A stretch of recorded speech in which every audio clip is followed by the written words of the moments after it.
life years. This is a measure of the health outcome that combines both the quantity and the quality of life.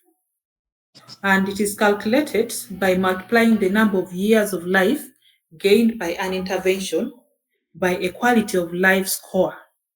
The quality of life can be scored from 0 to 1, with 1 being the perfect health and 0 being death. So the higher the QALY, the better the health outcome. So here we are weighing the benefits of an intervention. If, for example, a person has been ill, let's take a concept of HIV. HIV is a chronic condition, and once the person is sick and they do not obtain treatment, they are going to keep deteriorating until they die. But if this person has contracted the virus and they start taking their ARVs early, ARVs here are the intervention. So once the person starts taking their ARVs, a person that will have died in 2 years' time can be able to actually live for 10 more years.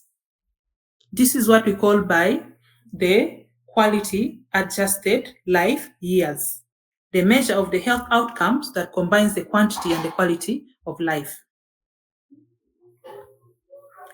Then we have the cost utility analysis. It compares the costs and benefits of different health interventions in terms of a common unit of measurement, which we have looked at as the quality adjusted life years.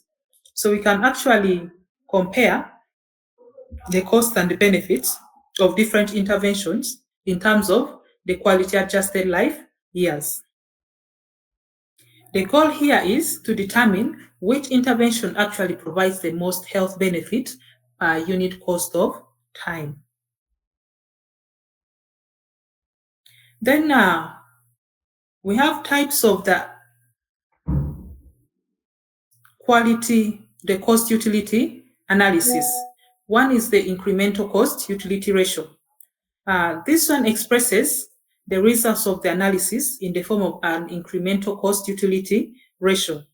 We get the difference in the cost between two interventions divided by the difference in the quality adjusted life years, and we get the ratio. So this one represents the additional cost per quality adjusted life year of one intervention compared to another. The lower the incremental cost utility ratio, the more cost effective the intervention is considered to be, because here we are looking at quality adjusted life years being higher than the costs.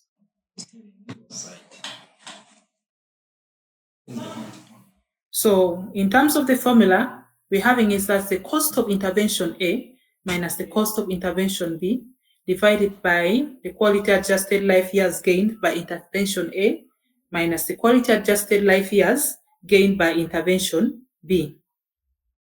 A lower ratio means that it is actually one intervention is more cost effective than the other. And this may mean that if the incremental cost utility ratio is less than that threshold, the intervention is considered to be more cost effective. So application of this is that it is used to compare different treatment options, especially for chronic diseases. For example, diabetes or heart disease, and also to evaluate the different health promotions and disease prevention strategies. It also provides a single measure of the relative value of different interventions that can be used to rank them according to their cost effectiveness. The limitations here, the distribution of benefits. The same applies to the previous measures we looked at, and it also does not make a judgment about whether the intervention is actually affordable or not.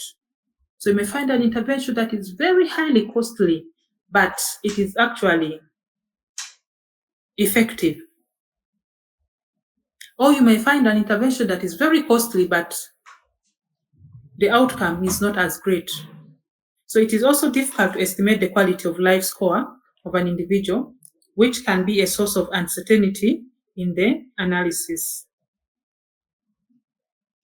So what are some of the steps that you take when you're doing economic evaluation? One, you have to define your research question and then identify and select the appropriate type of economic evaluation you're going to use.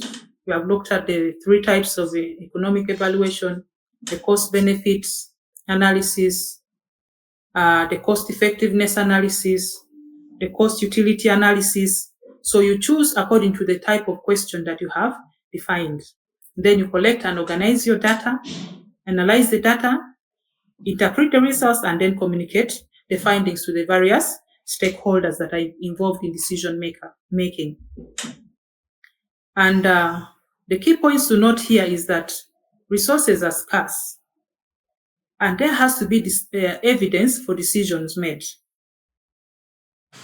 And also, economic evaluation has limitations, like we looked at. Each of those actually had a major limitation of not looking at the distribution of resources in the different societies, but it's able to weigh the cost to the effectiveness. It's actually able to weigh the cost to the benefit and also the cost to the utility. So you have to consider these 3 major points. You know that resources are limited and they have to be divided according to evidence on which resource can best be distributed, where, and how effective is it going to be? What are the outcomes of the distribution of this resource? So this is all we have for today, and I would like to thank you so much for your patience and time, and I would welcome 1 or 2 questions before we close the session. Thank you.